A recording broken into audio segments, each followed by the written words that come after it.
قصة فتاح صعيدي. عندما يتدخل القدر. كان فتاح رجلا بسيطا من قلب الصعيد، يملك من الدنيا عزة نفسه وحبه لابنه الوحيد الذي كان يعاني من مرض شديد أنهك جسده الصغير.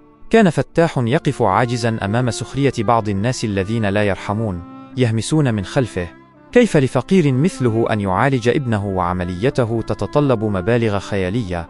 كانت تلك الكلمات تطعنه في قلبه، لكنه كان يلوذ بالصمت ويرفع عينه إلى السماء. الرؤيا العجيبة. في ليلة سكنت فيها الأصوات وضاقت فيها الأرض على فتاح، غلب عليه النوم، فرأى في منامه رجلا مهيبا يرتدي ثيابا بيضاء ناصعة. اقترب منه وقال بصوت مطمئن: يا فتاح، لا تحزن، اذهب إلى مصر القاهرة واسأل عن الدكتور شريف أحمد، فهو من سيجري العملية لابنك ويشفيه الله على يديه. استيقظ فتاح وقلبه يدق، لكنه ظن أنها مجرد أضغاث أحلام نتيجة تفكيره الزائد.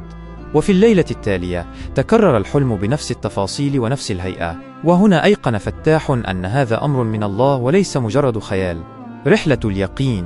لم يتردد فتاح، حمل ابنه الضعيف بين يديه واستقل القطار المتجه إلى القاهرة. ركب القطار وجلس في مكانه، وكان بجانبه رجل وقور يبدو عليه الهدوء والسكينة.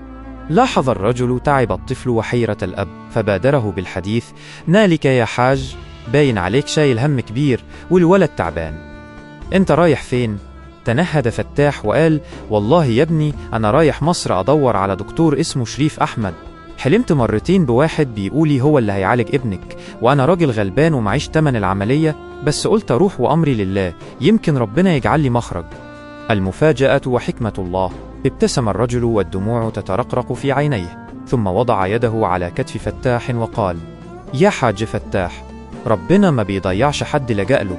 أنا الدكتور شريف أحمد، وأنا اللي كنت قاعد جنبك في القطر النهاردة بتقدير من ربنا. ذهل فتاح ولم يصدق أذنيه.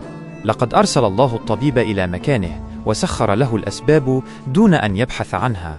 وبالفعل قام الدكتور شريف بإجراء العملية للطفل مجانا، وتكفل بكل مصاريف علاجه، ليعود فتاح إلى قريته وابنه يسير على قدميه، معلنا للجميع أن من كان مع الله كان الله معه.